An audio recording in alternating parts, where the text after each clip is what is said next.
Hi, welcome back. This is Dison and this is another week of goal setting and goal tracking. So last week na ako'y giset nga 4 new goals. First is to clarify the mortgage assumption process sa Pag-ibig. Next is room tour diri sa akong condominium sa Verdun Park.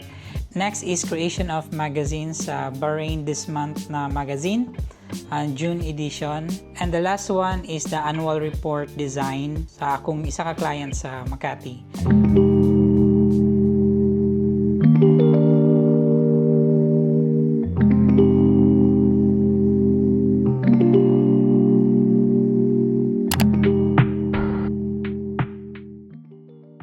First is assumption of document process. Niagto ko og Pag-ibig to clarify kung unsa ba gyud ang mga kailangan ako buhaton or papers na kailangan i-prepare. Just last month, one of my friends told me nga kailangan kabalo ang Pag-ibig.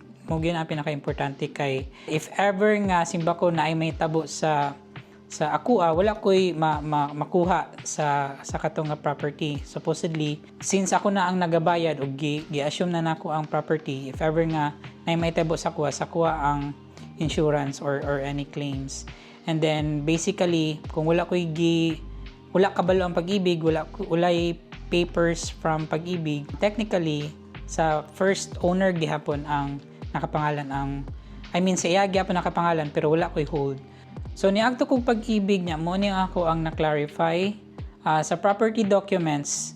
Kailangan nako nga gunitan nga papel is TCT or CCT, Certified True Copy of the Title, which is naa nako from giatag sa ko from the developer, dili sa owner kay wala siya actually na turnover sa kato nga owner kay naapalagi siya kanang kulang sa developer. So ang nahitabo is ako ang nag-fully paid sa developer og sa kuha na pud gi-turn over ang katong certified true copy, tax declaration, og ako na pud ang nagabayad sa latest nga real property tax, and then nanapod sa kuha occupancy permit, and then napatoy other na mga papers nga although nakapangalan gyapon sa iyaha pero sa kuha na gi-turn over.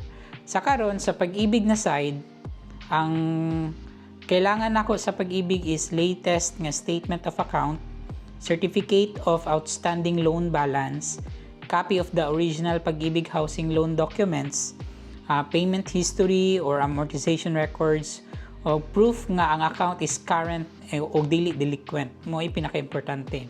Since nagabayad ko for a year now, so walay problem sa account kay naamay updated man ang payments. And then, ang sa tax pod is updated man pod ang tax declaration, katong RPT. Ang kailangan na lang nako masubmit sa Pag-ibig ang katong among gipirmahan nga deed of absolute sale with assumption of mortgage. Although na-notarize na siya, kailangan na adjust copy ang Pag-ibig. Kaya para i-recognize nila nga ako na ang owner sa katong nga property. So mo to, at least na-clarify and na-settle na pod ang kanang nga task. Okay, quick background before tamo i-tour sa Carto Uno. 2018, nag-start ko og reserve studio unit diri sa Verdun Park. And then, just a year after, pagka 2019, nahitabo ang Kusog kay nga linog. That was under President Duterte pa nga term. And then, kato nga time, giingnan ang Verdun Park nga kailangan i-refund sa mga nagpalit ang mga gusto magpa-refund. I'm so happy nga during kato nga time, 2019, na withdraw na ako ang nabayad tanan 100%. Pagka 2023 ni balik ko og visit diri kay nasila open house diri sa Verdun, gitour mi sa mga amenities diri, and then dito jud ko nahook sa ilahang top floor sa Trivans building na ay co-working space. And then kung amenities ang istoryahan, daog jud ang Verdun kay nindot ang ilang pool, dako ang ilang space. After sa open house, I decided nga sige mag-akwarta usab. Hopefully that time wala na kanang major na mga damages or anything problem sa Verdun Park. May 2023 nag-start ko og reserve, dili na studio unit pero ako na lang gidiretso og 2-bedroom unit. October 2023 nahitabo ang kusog na pud kay nga linog. Ang mind is sige lang, basig pwede ra ma-withdraw na pod. So, I attempted actually nga, i-withdraw na pod siya for my peace of mind. But unfortunately, under Masada law, dili siya pwede ma-withdraw kung less than 2 years. Kung ako siyang i-withdraw, kung mag-stop ko og pay sa equity, wala ko'y mabalik, like zero. So, ako na lang yung gisalig sa tanan, sa universe, sa ba, kay sayang pa akong ang ako nabayad na. So, gipadayon ako, 2024, walay problem. 2025, just 1 month after the turnover, October 2025, naglinog na pud og kusog. Gi-check na ko ang unit, so wala kayo ka ng major damages, although dagag mga hairline cracks, which is normal lang daw siya sa mga buildings, basta dili structural ang damage. Medyo confident ko gamay nga, sige, ako na lang ning tarungon ning kaning condo unit, and then akong paspasan og renovate, interior, design na nako para malis na ko siya sa Airbnb. Wala ko'y gi-hire nga interior designer kay I'm a frustrated interior designer. I'm a designer myself. So, I decided na ako na lang ako na lang ang mag-design. Advantage lang aning 2-bedroom unit is na ako'y freedom kung unsaon ako siya pag-plaster. I use SketchUp. Very newbie pa kay ko sa SketchUp, but it helped me nga ma-visualize ang ako ang gusto may tabo sa diri nga unit. First akong gibuhat jud is create jud ko branding. Mugyo na pinakaunang ang buhaton kung unsa mga colors nya, mag-stick ka na ng mga colors sa tanang mga butang nga imong i-incorporate diri ang nga business diri. Motor renovation ikabat siya almost 2 months na kung ako lang nagkuri-kuri. Pag-abot sa mga materials from IKEA, ako lang nag-assemble sa kaning dining table, sa kaning sofa. Actually nagpatabang na lang ko sa katong nag-deliver kay medyo bugat pud ang sofa, kailangan ako help. Kaning mga design diri like the wood panel, WPC cladding, kaning square mirrors, ako lang pud ang nagdikit, nag-install, o kaning even sa kaning stone something diri sa my living room, ako ra pud ang nag-install. And then of course my Philippine cork map naagid siya. Ang akong mga gamit actually is dili sa Davao na ako gipalit, kundi dito pa gyud sa Pasay sa IKEA. Walay IKEA sa Davao, but during nga time nagaadto mi sa IKEA para mag-check og mga gamit, and then fortunately dito na ako na-realize nga pwede ra man din ako i-check sa ilang website kung naabay stock. And then pag uli na ako diri Davao, nagpadayon ko og check sa ilang website, dito na ako gi-plaster tanan kay since na naman po dito tanang detail size, ako siyang gi-mock up dito sa SketchUp, and then ako siyang gi-plaster og tarong before na ako siya gi-check out sa online. Gi-check out na ako siya before pag i-turn over ang unit. Pag check out na ako sa online, nikabat po siya og almost 3 weeks nga lead time pagka-deliver niya. Majority sa mga gamit diri is from IKEA, and then some of mga gamit diri kay gikan na sa Mandawi diri sa Davao. Mga pillows, mga linen, mga pang-design, decorative elements, diri na ako gipalit sa Mandawi. So, listing sa Airbnb. So, nag-create ko og host account sa Airbnb. And then, dito, kailangan ako i-prepare po ng details about sa condominiums, sa property. Quick description, mga pictures, even the pictures, ako na po ang nag-photography sa whole condominium. Once manggod nga inani, like Airbnb, rentals, dako jud og factor ang design, dako factor ang how you present the property, kay mao gyud ang kanang first nga tanawon sa prospect renters. Ang ginakuha ni Airbnb nga charge, moabot po siya 18%. So like for example, ako ang listing is around 3,600. Ang akuha ana is 3,000 only. Included na dira ang air cover. Ang air cover, insurance siya ni Airbnb. Like for example, if naay damages nga nabuhat imong guests, pwede nimo siya ikuan sa Airbnb, sa air cover. Kaya para ang Airbnb ang mo singil sa guest, nya kung dili mo bayad ang guest, si Airbnb ang mo cover. So I'm not sure kung unsang buhaton Airbnb sa katong guest. So kana siya maunang mahal ang service charge kay safe ka if ever nga naay major damages nga may tabo sa imong unit simbako. And mo nang ako ang gina-prioritize gud ang Airbnb. Kay, like for example, naay gusto mo direct og kanang book sa mga friends, gusto nga sa Facebook lang, Messenger lang mag-send og mga info. And during katong nga time, first 3 months, ako din silang gina-encourage or ginahangyan ako sila nga sa Airbnb mag-book. Kay aside from safe, naapoy review after. Mo jud akong ginahulat. Pinaka-importante gyud pag first Airbnb owner ka, priority gani mo is to have good reviews, 5-star reviews sa first few months nimo sa imong property. Kay kana man gud once na makabuild na kag nindot nga profile, taud-taud na anay mo book, dili na ka maggrabe og marketing, kay ang Airbnb na bahala mag-market sa imong unit. Thankfully, first 5 months sa ako ang Car to Uno kay fully booked siya, 100% occupancy rate. Naali mga times dito nga ang like friends ang ako ang guests. So napo ko dito, of course, kana nga time nga nakoy time nga mag-shoot, mag-create og mga social media content. So sa pag-maintain anis, I am just the property manager, wala koy gi-hire. Gusto ko hands-on sa kanike first man ako nga property. But I have a contact cleaner nga siya ang nag-add to sa Car to Uno kay para maglimpyo, mag-arrange, and to make the unit ready for the next guest. And I'm so happy nga na ako'y nakita nga trusted kayo nga cleaner. Kabalo po siya sa mga gusto na ko may tabo diri sa unit, like usually manggod sa ubang Airbnb basta kay limpyo lang and so on. Ang ako dagan mo kog arte. Like, di po siya ingon nga arte kayo, pero gusto na ko presentable ang unit pag sulod sa guest. Like for example, kaning dining table, dapat na ay nakasetup na mga plates nga murag sa restaurant.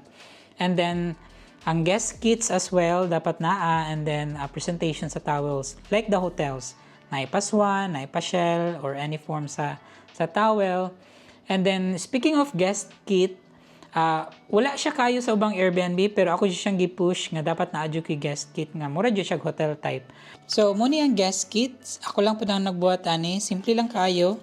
Ang box o ganyang items sa sulod is ako lang pong gi-order sa Shopee. So ang sulod ani kay na siya toothbrush, cotton buds, toothpaste, and a teeth floss.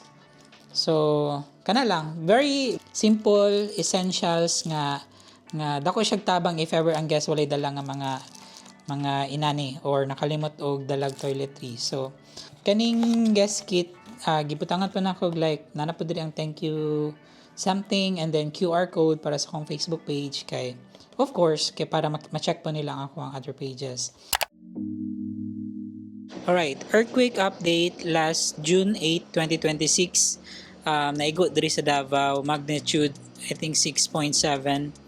And then grabe na akong kulba kay first gina akong huna-huna is kumusta ang guest diri sa Car to Uno. Previously na ni history ang Verdon Park sa mga linog. Ang ako na lang pong dakong pasalamat is ang akong nakuha nga unit kay diri sa Trivans building 3. Medyo dili inana ka severe ang damage diri sa Trivans, and ang ako pong unit is still okay pa kaayo, wala kayo ka ng dagko nga cracks. Na ay mga minimal cracks, hairline cracks, which is normal. Dili siya structural damage. By the time nga pagsaka na ako, pagsulod na ako sa unit, ang first gina ko nakita nga damage is ang square mirrors sa living dining area.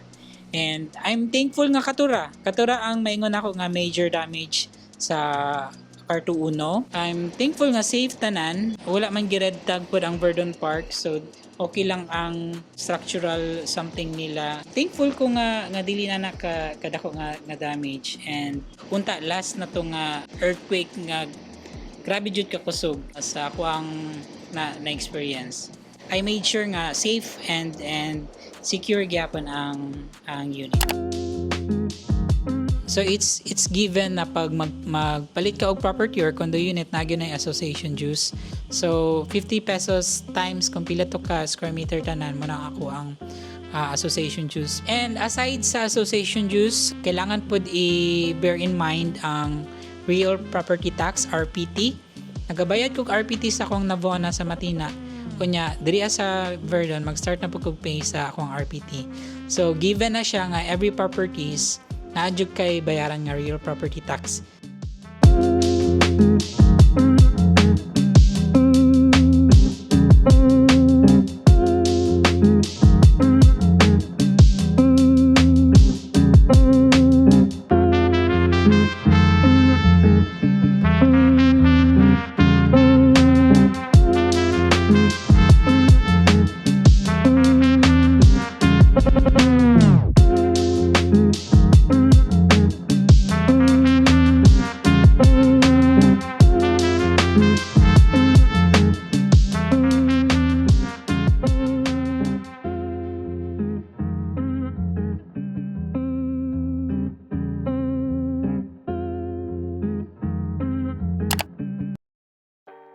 Ang dining table nga akong gipalit is convertible from 4-seater to 6-seater para ma-maximize ang space o kung gamay ra pud mo pwede ra jud kayo nga as 4-seater para dako mong space. And then sa kitchen, ang feature dito is aside sa full kitchen siya na siya ref, na siya microwave, and nagbutang po kog coffee corner which is provided na ko ang coffee, sugar, and coffee mate.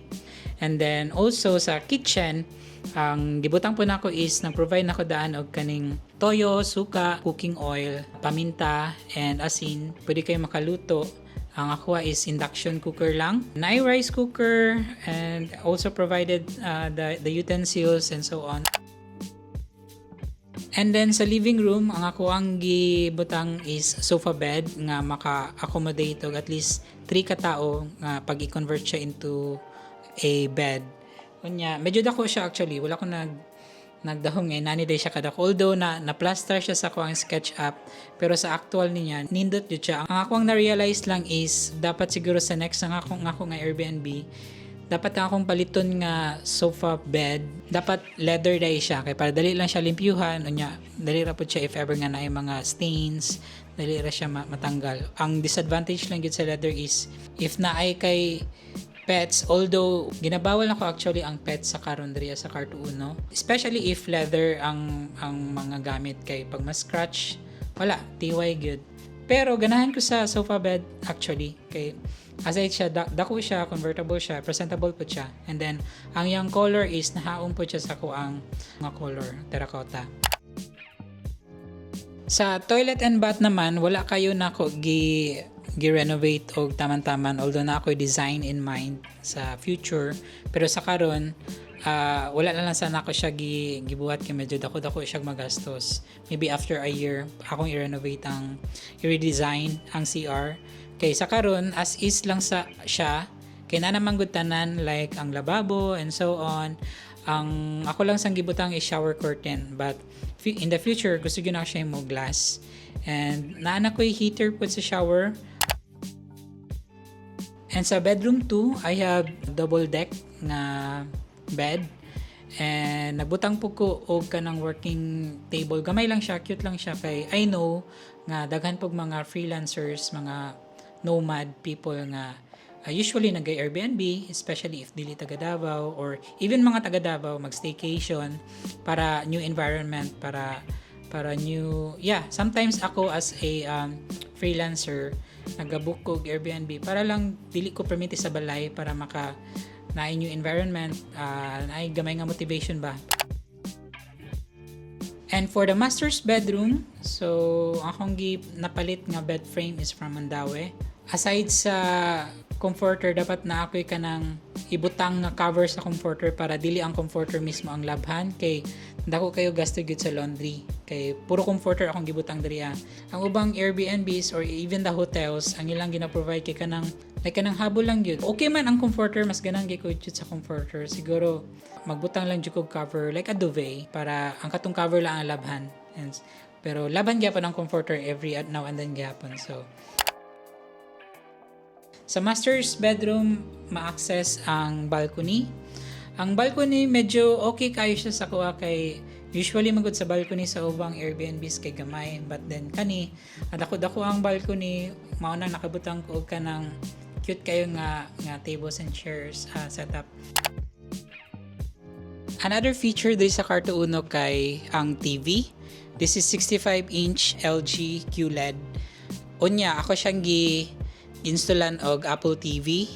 Muning remote sa Apple TV, very cute. Kay para ang user interface sa TV kay mura siya iPhone, part of the Apple products, Apple ecosystem. Dili siya necessary sa isa ka Airbnb, pero ako pag gusto na ko nga ako magstay diri naka Apple TV man pud good ko sa balay. So gusto na ko same experience gyapon kay lahi ra pud good siya. So since naka-subscribe sa mga entertainment apps like Netflix, Amazon, HBO, Disney Plus, ako siya gibutang diri tanan. Mga guest kay free kay sila na makagamit sa mga subscription apps, mga entertainment apps. And then aside sa TV is ang mga games. So naadere nakabutang ang daghan kayo games nga pwede nila magamit like mga new games nga makita na ko sa TikTok. And another thing is, nag-prepare po ko og welcome book na diri tanan. Simple lang siya nga portfolio niya. Diri na ko gibutang tanang mga details about sa ilang stay. Of course, the Wi-Fi, although na ay QR code nga akong gibutang dapit sa switch, igo na lang gid sila mag-scan sa QR code para maka-connect sa Wi-Fi.